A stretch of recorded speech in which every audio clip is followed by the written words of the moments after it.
get to where you need to go is going to depend on where you are right now. The directions will change. If your final destination, let's say your final destination is Phoenix, Arizona, and one person is in Chicago, another person is in San Francisco, another person is in Anchorage, Alaska, another person is in San Juan, Puerto Rico, all of those different people are going to need a different set of directions because they're coming at the final destination from a different starting point.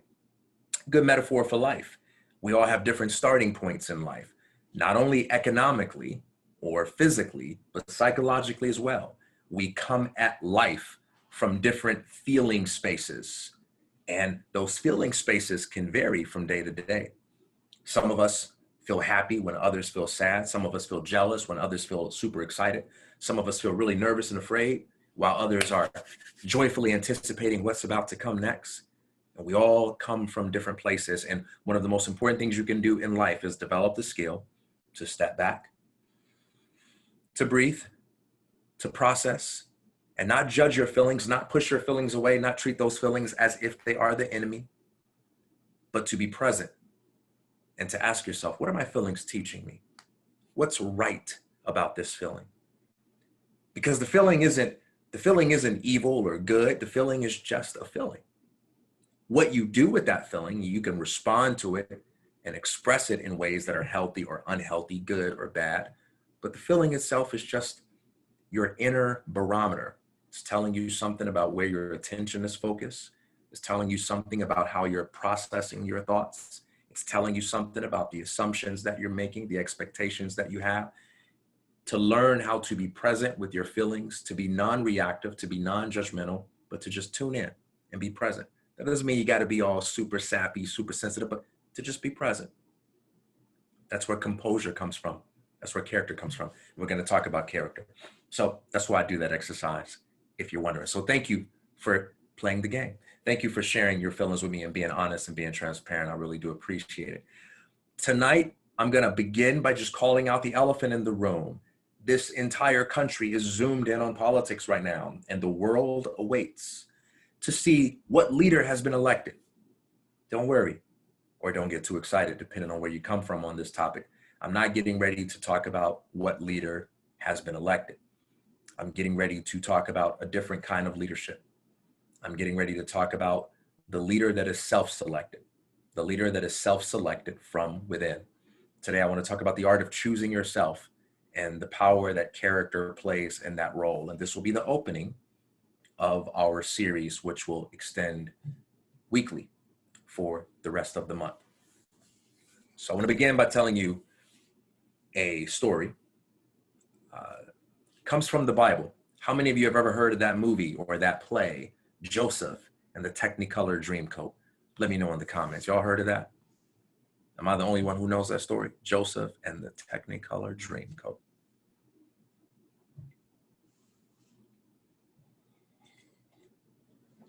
Where are my people in the comments? I did. Yes, yes. Okay.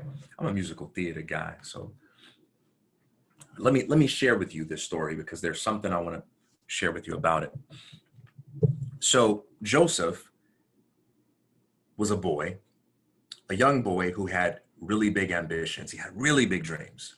And he was so inspired by his dreams that one day he told his older brothers about the dream. And Joseph thought they would be really excited for him. That ever happened to you where you have something that excites you and you share it to other people and you think that they'll be happy for you, but maybe you don't get the reaction you expected. Maybe they were worried about you. Maybe they were concerned about you. Maybe they were angry at you. Maybe they were jealous at you. Well, Joseph knows how you feel. His brothers were jealous and they were so angry with him because he was the father's favorite son and he wore this, multicolored coat and, they just couldn't stand this guy. So what they did, among the most cruel things that could be done to a person, they kidnapped him and they sold him into slavery. I imagine that's probably a lot more difficult than the kind of day-to-day problems that get us down, but comparison isn't the point here. He was sold into slavery. And as a slave, he was then falsely accused of something that he didn't do, and he was thrown into prison.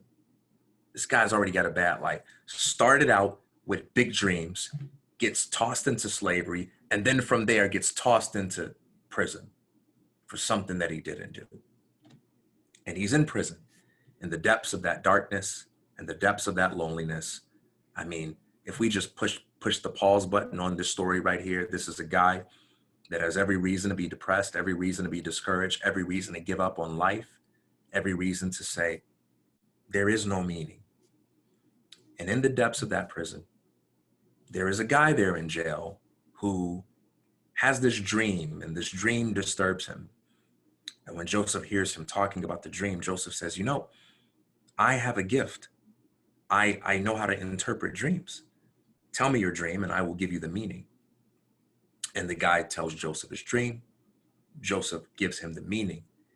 And in the interpretation of the dream, Joseph tells him, he prophesies to him and says that one day you're going to get out of jail.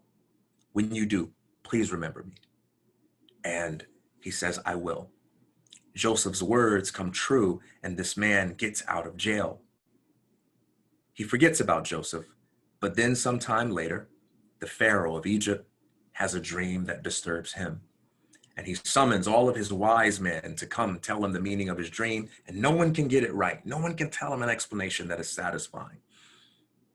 And at that moment, the man who was formerly in jail remembers. He says, you know, there was a guy in prison named Joseph, and this guy, he could interpret anybody's dream. And the Pharaoh summons him. He brings Joseph to him, tells him his dream, and Joseph explains the meaning of his dream. There will be 7 years of plenty where resources will be in abundant supply, followed by 7 years of famine.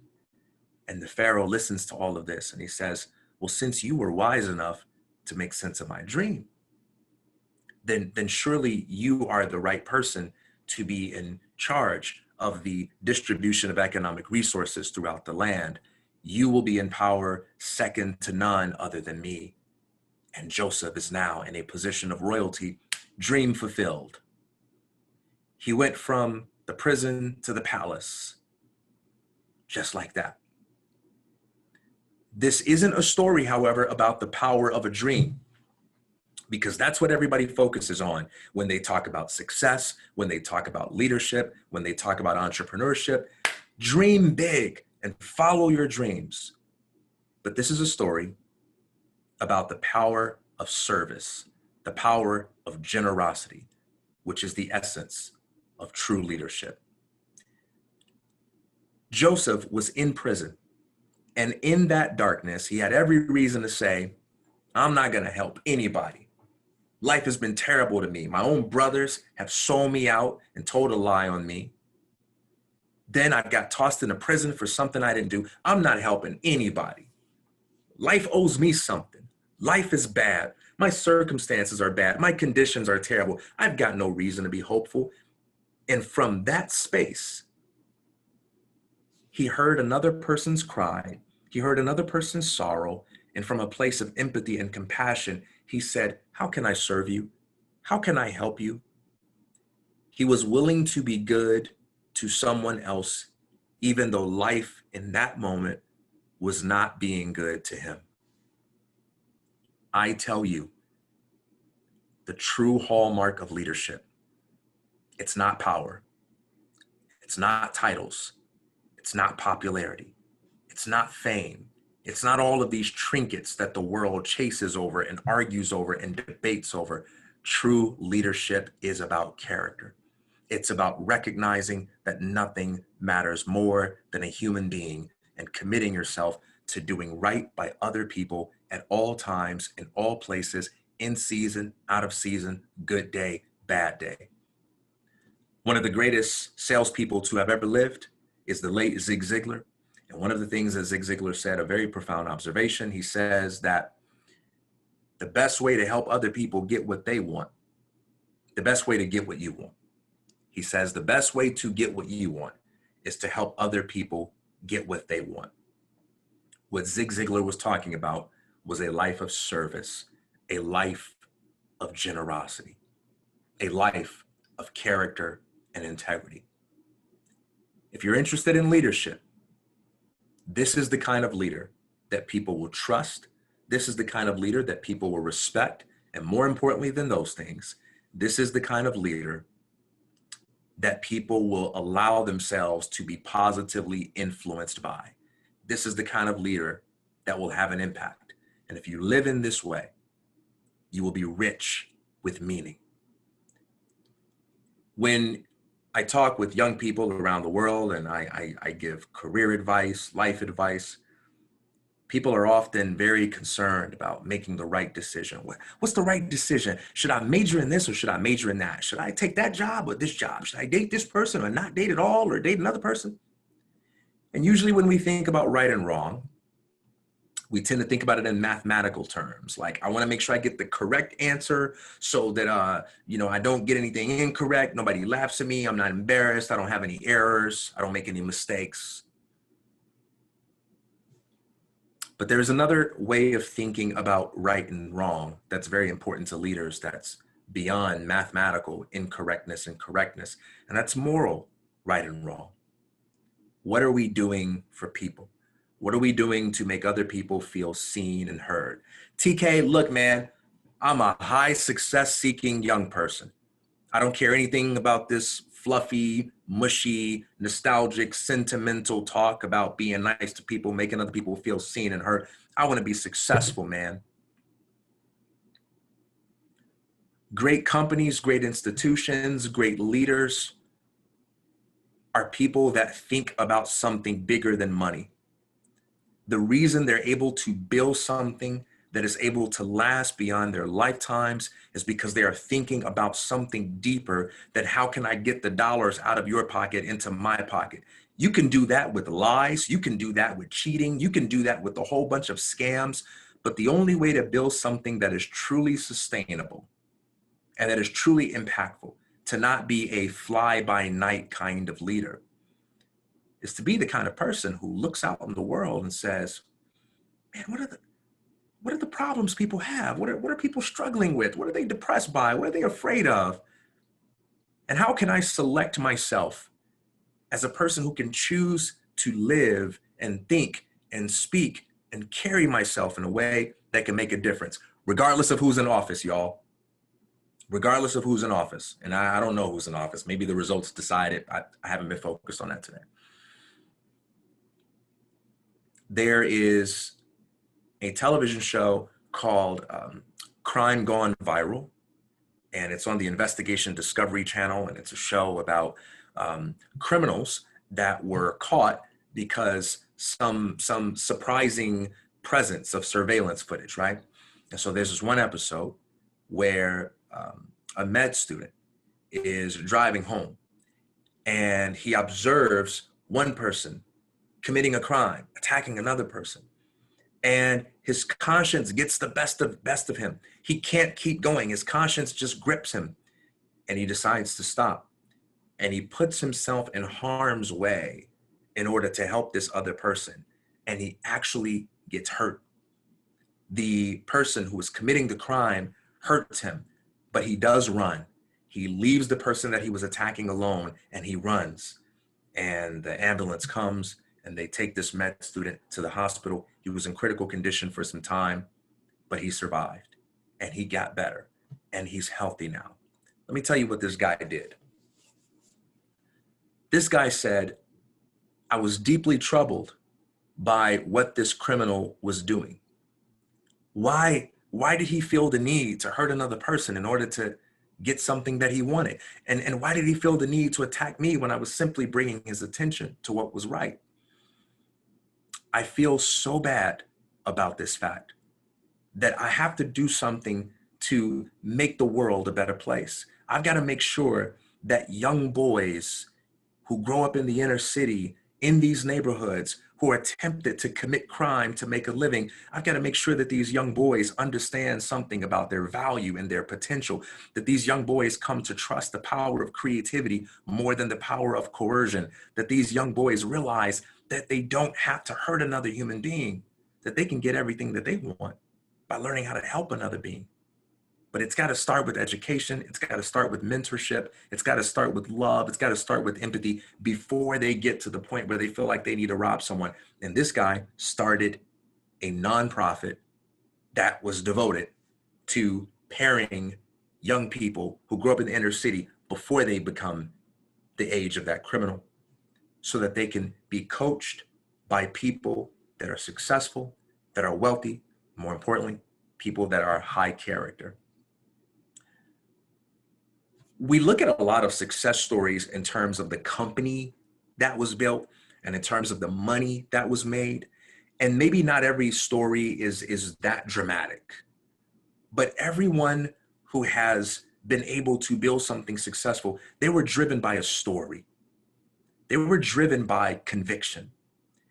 And one day you all are going to have customers, you all are going to have people working for you, and you're already very smart. So I don't even need to predict that as a future reality. You're all very smart. You're in this group because you're very bright. And I'm sure many people have told you that. And if no one has, I'm telling you that now. But as you're leading people and working with customers, people are going to be listening for conviction. They're going to be listening for some substance behind the words. And that conviction can only come from connecting to a story that goes beyond the titles or the money or all of those temporal, fleeting things that the world teaches us to care about. There is a story of a con artist, and this is a fictional story, but the con artist lived his entire life just using smooth words to deceive people into giving him what he wanted. And man, he would talk his way out of a paper bag. One day the con artist dies and he goes to the pearly gates. And as he's in line, he's thinking to himself, uh-oh, I know where I'm going. I know what my eternal fate is, and that's not looking pretty right now. I've got to come up with the ultimate con. I've got to con one of these angels into letting me into heaven. And he starts thinking, the wheels are spinning. And he says, I got it. Oh, I got it. I got it. So when he gets to the front of the line, an angel begins to flip through the book to see if his name's written in the book of life. He says, you don't even need to bother with that. I can tell you exactly where I am, but I prefer to just let you know all that I've been through and all the things that have happened to me and all the bad stuff that people have said about me. And I just want to give you some context to my actions. And the angel listens to him, and the guy goes on, telling the most dramatic, soothing story that he's ever told in his entire life. And the angel says, I hear you. Come with me. And the angel says, welcome to your home. And he ushered him into paradise. And the con artist walks in and he says, look at that, look at that. I can sell a fur coat to the devil. And he walks in and he sees some guys at a poker table playing poker. And he says, all right, I'm going to go play a little poker with these guys. Plays a game, completely dominates. Goes for a second round, completely wins. A third game, a fourth game, a fifth game, a sixth game, a seventh game, 8, 9, 10, wins them all. Says, whew, I'm bored. Sees a basketball court down the road, goes and plays basketball with the guys, scores 40 points, helps his team win the game, runs it back, does the same thing again the second time, the same thing again the third time. He just keeps on winning. Then he says, I'm thirsty. As soon as he says, I'm thirsty, there was a waiter that was right there. It says, here's your drink. And he didn't even order a specific drink. It was the most perfect drink that one could have. And he says, man, this is amazing. I get everything that I want. I get it instantaneously. I win at everything I try. No losses, no challenges. This is all right with me. 2 months later, the guy is completely depressed. And he's like, oh man, now I see why I picked a life of crime. I'm just not one of these straight-laced, boring, Pollyanna, purist kind of guys. So he calls the angel, says, hey, listen, I think we got it mixed up. I'm going to be honest with you. I told you a lie when I first got here, and, I kind of fudged the data a little bit so you can get me into this place. But to be honest, this isn't for a guy like me. I'm, the kind of guy I am, you know where I belong. You know where I belong. I prefer to go to the other place. And the angel looks at him and says, this is the other place. He was in hell. And the moral of that story is that there is no such thing as a meaningful life, as a rich life, as a fulfilling life, as a successful life without creative challenges and generosity. That we were not put on this earth to just win, win, win, win, win at everything and nothing else. We were not put on this earth to just instantaneously manifest everything that we desire as soon as we think it at the snap of a finger. We're placed on this earth so that we can develop character. And we develop character by going through challenges and by serving others. Like Joseph, every one of you have big ambitions, you have big dreams, and they vary from person to person. And some of the people in your life are proud of you for those dreams that you have. Some of those people might be jealous of you. Some of those people might hate on you, but you've got big dreams. And those dreams bring a lot of life to you. And that's a beautiful thing. Hold on to those dreams. But as you go through life, like Joseph, you will face challenges and various forms of adversity. And oh, it's easy to speak of the right things and to do the right things when times just feel like they agree with you in every way. But you'll have dark days. You'll have moments where it feels like life isn't good for you. And in those moments, you don't need anybody to cast a vote. You don't need anybody to elect you. You can select yourself. You can choose to be a leader in those moments by looking for people that you can be good to and using your creativity to be good to people. Joseph's dream was fulfilled because he chose to help another person make sense out of their dreams. When he chose to help another person make sense out of their dreams, life made sense out of his. This is how you succeed. This is how you lead. There is a moment in the Bible where a group of religious leaders come to Jesus and they seek to trap him. You may not be a religious person. You don't have to be a religious person to hear this story and glean from it. If I can say anything about learning, develop the capacity to extract and glean value from anyone, regardless of their background. I have learned from people that are atheists. I'm not an atheist. People that are Buddhist, people that are Hindu, people that are of all different walks of life. Truth is truth. A good story is a good story. So listen to what's useful there. So these religious leaders come to Jesus and they say, and they have a sick man with him, and they essentially say, you know, this guy's in a really bad way. But there's a dilemma. You see, there's this law that says on the Sabbath, you're not supposed to do any work. And so if you heal this guy, then technically, you're breaking the Sabbath. But if you don't heal this guy, well, that's kind of unloving. And, you know, they had him in this perfect dilemma, right? What's he going to do? What's he going to do? And Jesus says to them that man was not made for the Sabbath. The Sabbath was made for man. And he healed the man. There are many moments in life where we seem to be confronted with complexity. What choice do we make? What's the right decision? What do we do? Do we go left, right, down the middle, back the other way we came from? What do we do? And when you think about life mathematically, everything's complicated, everything's difficult. And there's so many moments in life where we don't have easy answers. And in this story, we have a way of approaching things that simplifies it all. When life seems complex, choose people. Choose people. Choose to do right by people. When you choose to do right by people, no matter what other unanswered questions there may be around, no matter what other mysteries there may be, things begin to orient themselves around the energy of doing right by people. That is the place of conviction, the place of character that leaders lead from. All right. It is 8:30. I want to take some time and I want to open the floor because I want to hear from you. and I want to give you the opportunity to ask me anything that you want, talk with me about anything that you want. But that's the conclusion of what I want to say for the talking part of this first series. And we're going to continue to build on these themes every single week.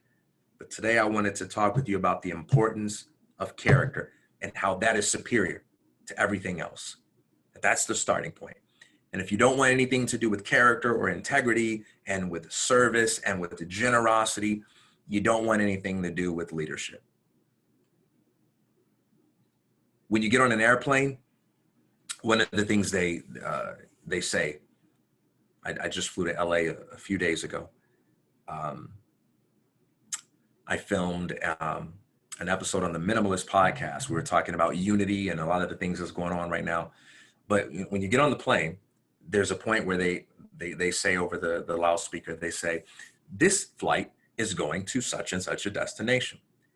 And then they say, if that is not your intended destination, this is the moment to get off the plane, in so many words.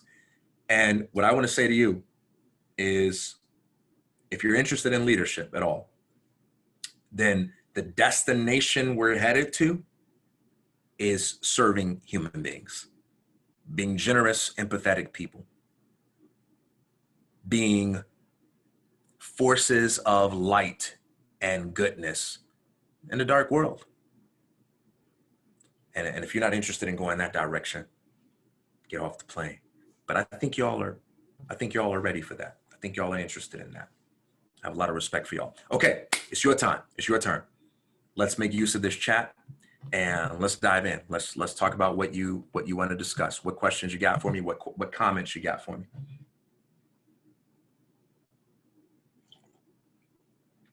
Feel free also, if you don't have a question, feel free to even type out something that you've learned. I'll say it out loud. It might be useful to maybe riff on it a little bit, but taking your thoughts and crystallizing them, putting them into words can be a very good, useful exercise for you as well. So give me something that you learned, or give me a question that you have. Nothing's off limits.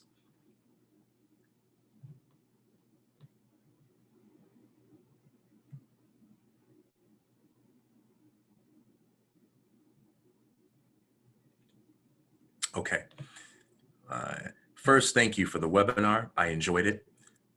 Sometimes people can be overcome by their biases and make decisions where, even though they mean to help someone, they hurt them instead. How do you put aside your bias to actually help someone? This is a very good question. So the first thing that I want to say about bias is that to be a person, to be an individual, is to be biased. That no matter who you are and how long you have studied or how much experience you have, you are situated in very specific conditions. You are a particular gender, you are a particular color, you are from a particular place. If you're from the United States of America, you will never be from Russia. You are a particular age, you have a particular kind of body. You may have the body of a tall person, a short person, whatever it may be, and your perspective on life will always be influenced by the combination of factors that shape who you are, from your family, your geographical point of origin, the kind of culture you're in, the kind of friends that you have, your body, all of those things. And so the goal is not to be unbiased. The goal is to be honest with ourselves and others about those biases.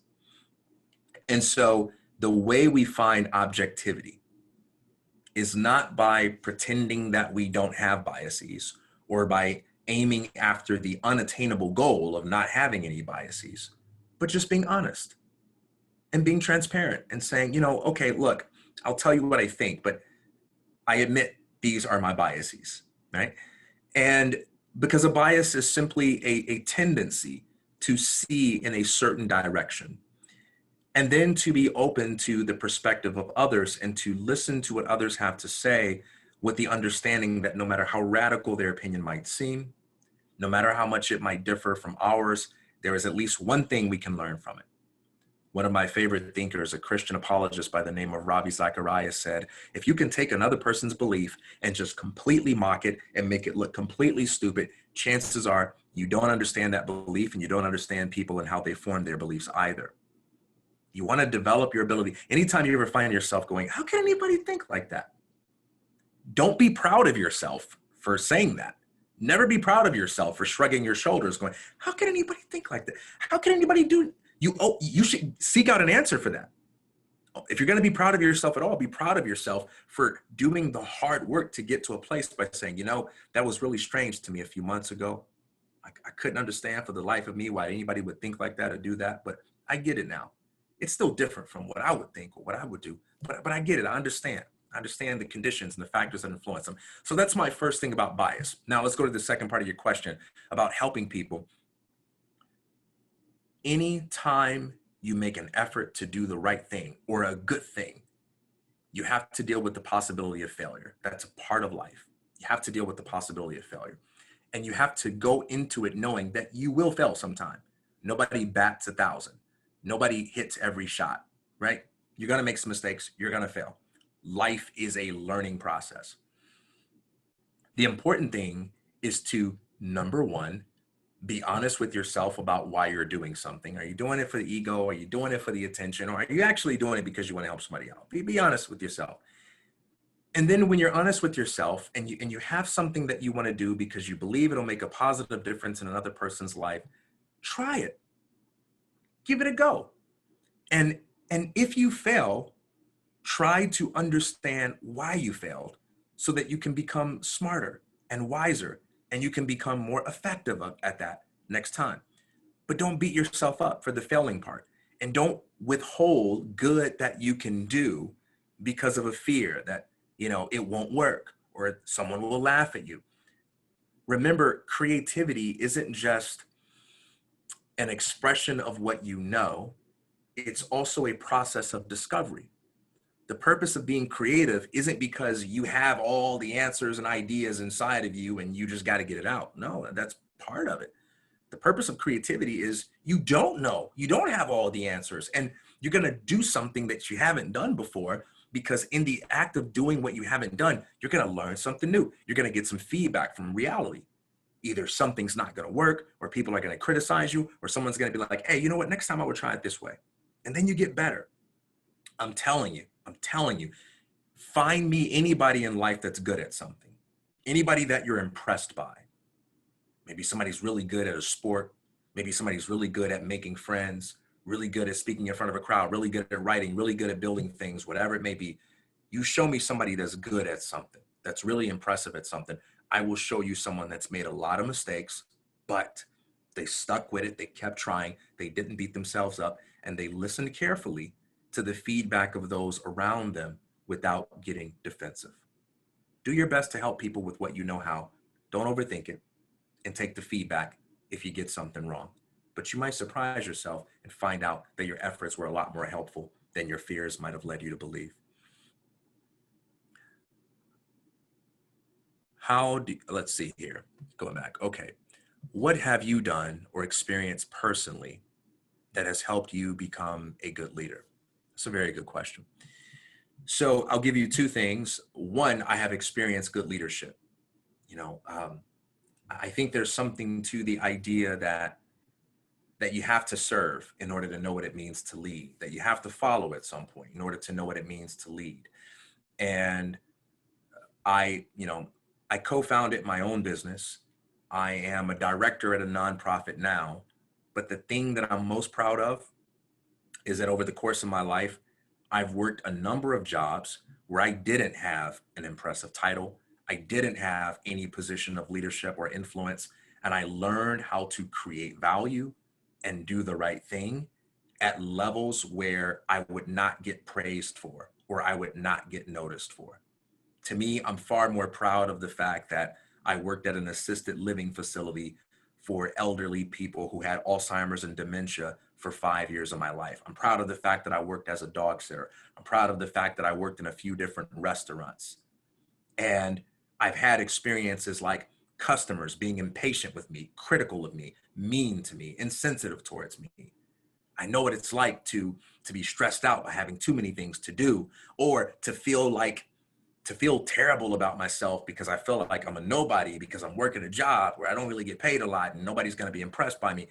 Those are the experiences that make you empathetic towards other people, because when you get to a position where you've got other people looking up for you, up to you, other people answering to you, you don't want to talk like somebody that's only been on the mountaintop. You want to talk like somebody that knows what it's like to be frustrated, angry, sad, jealous, and all of those other things. So I think those kinds of experiences, my work experiences and so forth, taught me a lot about leadership. But then on the flip side, I have started a couple of different startups.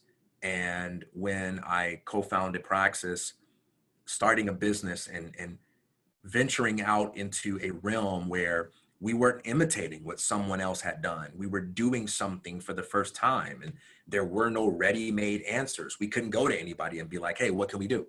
We couldn't open up a book and be like, what's the right answer?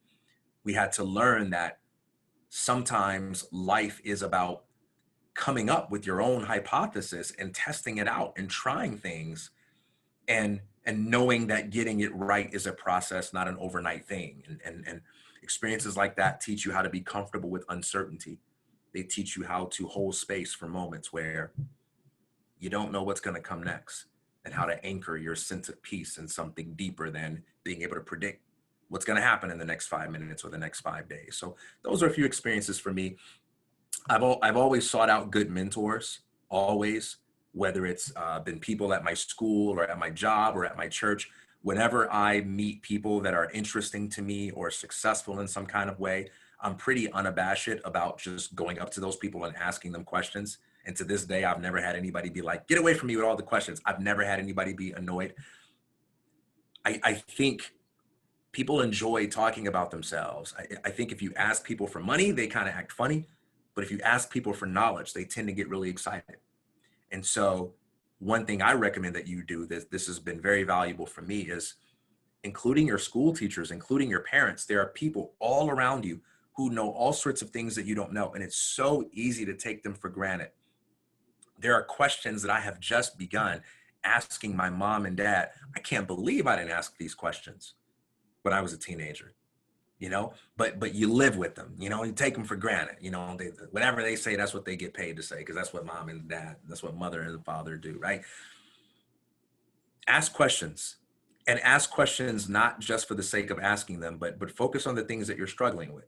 When I was in college, my professors would have office hours, and you know what I would do? I would go to office hours, and I would talk to them about girl problems.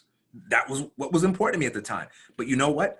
Those conversations, they always went deeper than what I initially came into the office talking about. They would always end up in a place that I never anticipated, where we're talking about the real issues. We're talking about things like priorities and perspective and self-esteem and why you're so afraid of rejection and all these different types of things. So ask questions, seek out mentors that are high character, that are interesting to you, and ask them the things that you want to know about, and learn from everybody around you. You'll not only gain a lot of knowledge, but you'll gain some pretty good friends that way too. Thank you so much for speaking tonight. It was an amazing webinar. My question is, how do you still assist and show love to those who may have wronged you? How can we overcome those personal grudges and move on to still be optimistic and be excited and happy to help those people? Yeah, that's a good one. That's a tough one too, but it's a good one. So here's the first thing I'll say about people that have wronged you. The first thing you should do, if you're in any kind of relationship where someone is harming you, whether that is physical or psychological, is put yourself in a situation where you can be safe, okay? Your first priority is making sure that you are safe and sane. And then your second priority is making sure that you serve, because you don't want to serve at the expense of your well-being. I heard someone put it this way. They said, give from your excess, not your essence. Meaning that if you can't take care of yourself, then you want to handle that part first. And then you want to try to be able to help out someone else. It's kind of like when you're on a plane, my second plane analogy for the evening, when they tell a parent, someone with a child, about the oxygen mask, they say, put your oxygen mask on first and then do the same for your child. Because if you don't do that for your first, even if you get the oxygen mask on the child and you're done, well, now they're done too, right? So take care of yourself first. If you're in a toxic relationship, or you're hanging around people that are bullying you, that are disrespecting you, at least give yourself enough space to clear your mind, because it's very hard to think clearly and creatively and compassionately from a reactionary space. Give yourself some space to think, some space to not put up with them all the time. Okay. That's the first thing, because that's where you get your good ideas from. Second thing I would say is, remember that people are more than the things they do in bad moments. And you want to give people a second chance within limits, right? Don't put yourself in danger. But you want to give people a second chance in the same way that you want them to give you a second chance. I heard it said that we we judge we judge other people by their actions, and we judge ourselves by our motives. You're driving in the car and you cut someone off, you're in a rush. Sorry. Someone else cuts you off, well, that person's just a jerk and they don't care about anybody but themselves. And you want to try to look at people in the way that you want them to look at you, because you're going to be the person that you're asking about. You might already be the person that you're asking about to someone. There's going to be something that you don't know, or something that it's just bad timing, or you make a mistake. Someone's going to be like, they should have known better. And you just may not have known better. And you'll want people to be gracious with you, right? So make sure you give yourself enough space, enough distance to stay safe. Try to judge people based not only on what they have done in the past, but also on what their intentions are and what their willingness is to learn from it. If someone has messed up, but you can detect sincerity, that they mean well, and that they're willing to learn and grow, and that there's genuine remorse, then you might want to give them a chance in the same way that you want them to give you a chance, and understand that that might be to your benefit, because you're not going to have any friends at all if you never find some space in your heart for forgiveness. And if there's an indication that this person's not willing to learn, then give yourself some space. Don't try to change them, and focus on the people that you can influence. You can't win everybody, and you shouldn't try, because if you try to win everybody, you're going to take away valuable time and energy from the people that really need you and that are really receptive to what you have to offer. All right.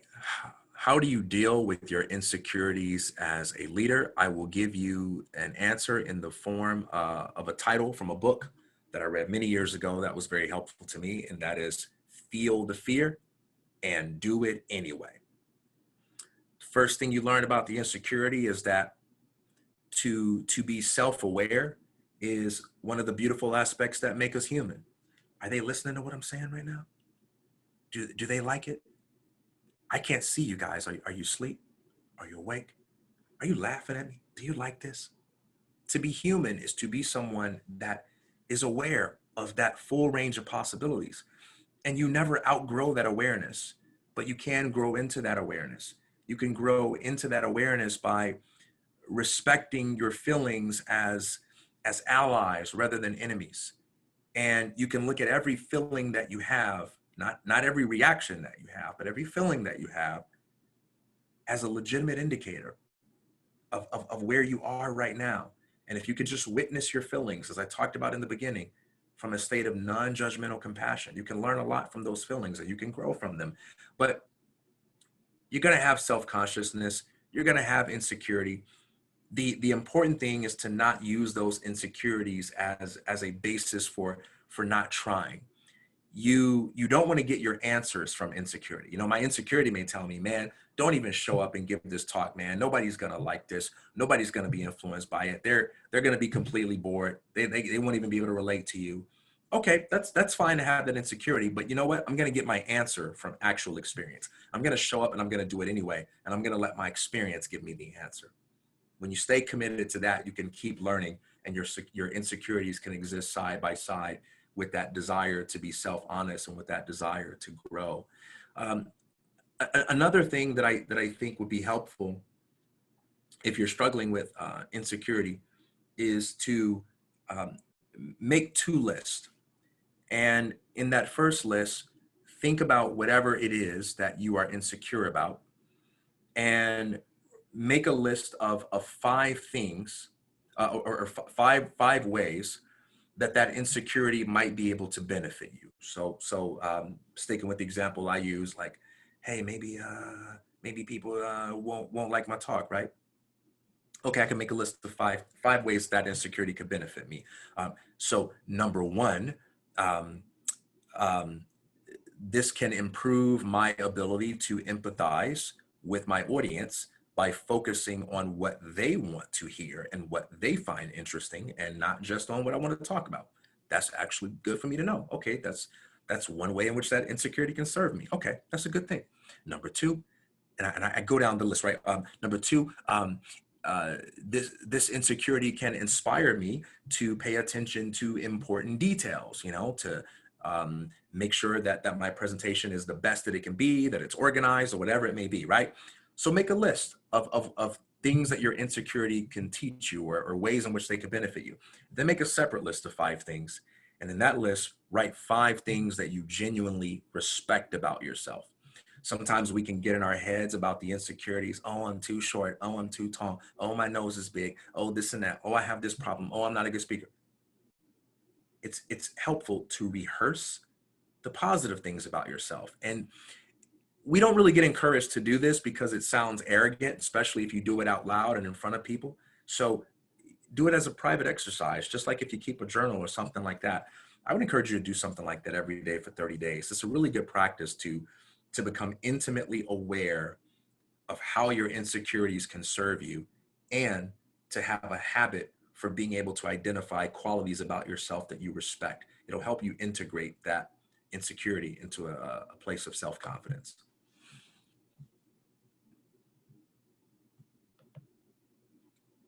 I actually found that really powerful, and I agree. Character is the most important and superior, but how come people who are often in power show such poor character and they still made it there? Yeah, it's a good question. So I actually would question the notion of being in power. We can say there are two kinds of power. There is creative power and there's coercive power. Creative power is the ability to influence and inspire people through the example that you lead and through the creative impact that you're able to have on their lives. Coercive power refers to the ability to get what you want by manipulating people or threatening them or frightening them or embarrassing them, things along those lines. And I believe that the leaders that make society better are the people that lead creatively, the people that lead creatively. When I think about Rosa Parks, when I, think about Frederick Douglass, I think about leaders who led through creativity, and people alive today are able to benefit generations later from their character. But they aren't the richest people. They weren't materially wealthy, and they weren't manipulative. They didn't rule over people in some domination kind of way. And there certainly are a lot of people in this world who cannot resist the seductive power of coercive leadership. There are people who they get their kicks from making other people feel small. They get their kicks from manipulating people.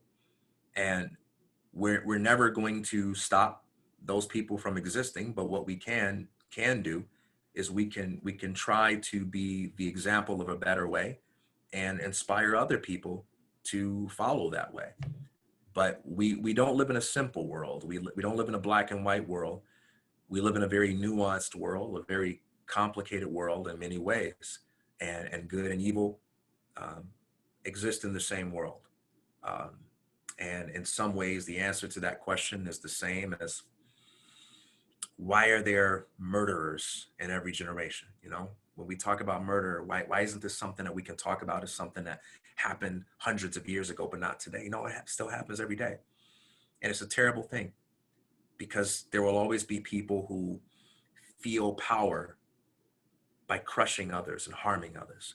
And um, the only way we can overcome that and stem the tide is by being representatives of something bigger and better, and not allowing any envy towards them to distract us from what matters most. This is why all of your poets and your sages and your philosophers and your saints of old have talked so much about a kind of richness, a kind of wealth that goes beyond temporal riches. All right, I am almost at time, but we got time for a couple more if I can go fast.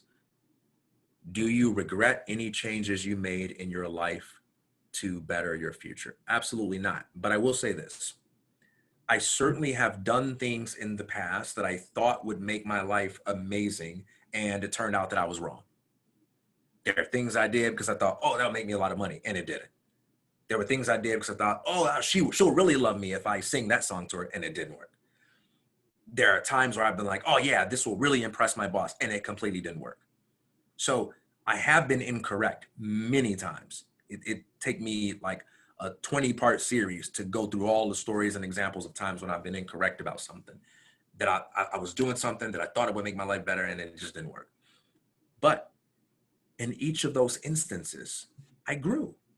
In each of those instances, I became wiser, because that's what it means to learn.